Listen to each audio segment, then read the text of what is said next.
Hi! In the second video for today, we're going to continue with naming geometric figures. First, we looked at our point, which has location but no size, and we're always going to use a capital letter. Then we looked at a line, which is a set of points that goes forever in two directions, which has our lowercase letter on one end. Or if it's missing that letter, you could name it with any 2 points from the line as long as you put a little line symbol above it. We looked at a line segment that's part of a line with 2 endpoints, and so it must be named with the capital letters of the endpoints, so FH or HF, and again no arrows on the bar this time over the letters to indicate it's a segment. And then lastly, we did in part 1, we did a ray, which is part of a line with 1 endpoint that goes forever in one direction, which has to be named with its endpoint where it starts and then a directional point. So from I going off towards J, or from K going off towards L, and then above it you'll always put your little ray pointing to the right. No matter what direction your ray is pointing in the figure. Alright, so now we're going to look at the last two, which is plane and angle. So when I look at a plane is a flat surface that extends forever in all directions that are flat. Okay? So it's a set of points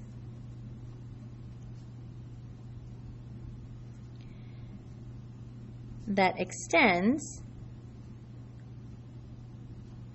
forever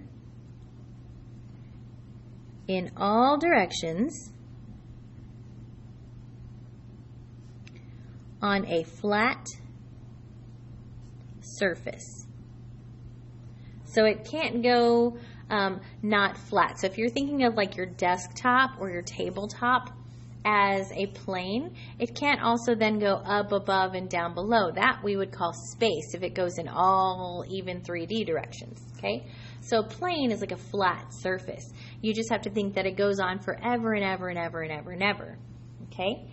A plane is going to be named with a capital, sometimes bold, not always, letter in a corner, not connected to a point. To draw it, because it's hard to draw something that goes forever and ever and ever, that's flat, so we just draw kind of a tilted rectangle looking thing, or you could call it a parallelogram if you draw it real pretty. Okay, kind of looks like a parallelogram, opposite sides parallel, and it's tilted usually. Okay, not always, but usually. Sometimes they just do a rectangle.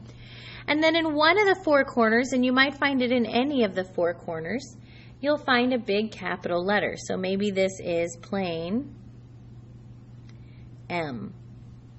Okay, so we can come over here and say, for my example, we have plane M.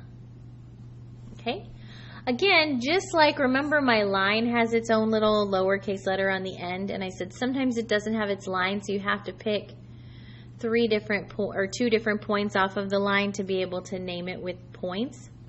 We can do something similar. If a plane doesn't have a letter in the corner that's not associated with the point, we can also use, or with the plane, we can also use points. The key is it has to be 3 points,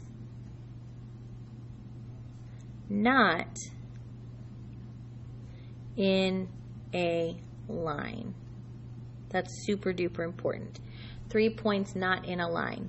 So if I have a point here and a point here and a point here, and I go N, Q, P, then I could not only call this plane M, I could also call this plane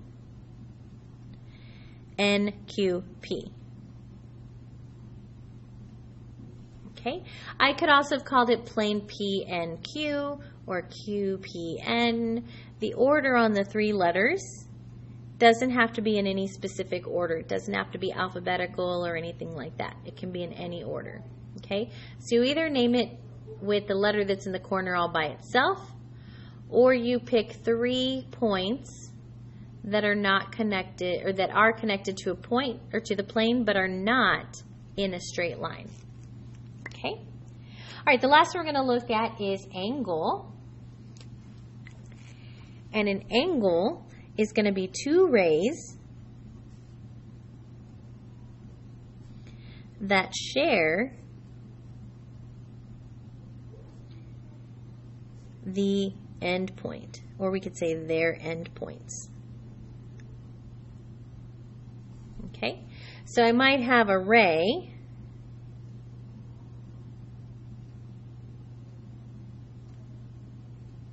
maybe it's R and it goes in the direction of S, and then I might have another one that also starts at R but goes in the direction of T. Then what is formed is this angle. Okay, so it takes two rays to create the angle. Okay, to name them, we can use the vertex plus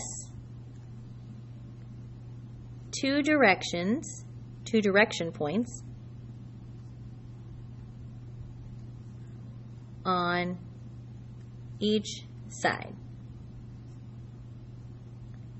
So what that looks like when I name this one, I have to know, okay, so let's review what vertex means. We've seen vertex in middle school, but just in case you forgot, my vertex is the shared point. Okay, so you have to have your vertex, which in this case is R. And then you want to pick one point from each ray, and I only have one from each one to choose from. So I'm going to pick the S and the T, and they have to go on either side. Now I can't just say SRT. Just like up here I had to say I was talking about line, EC, or segment, HF, or ray, KL, or plane, NQP. I have to say that I'm working with angle, SRT, and you can write out the word angle, or in front of the letters you can just draw a little acute angle. Okay, sometimes you'll see it like this, sometimes you'll see people will do a little marking in there that shows that it is an angle, SRT.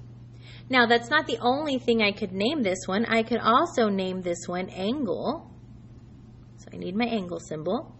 R still has to be in the middle, but when I pick my 2 points, I could pick them in the opposite order. I could say T, R, S. Okay, so I could name that one either way.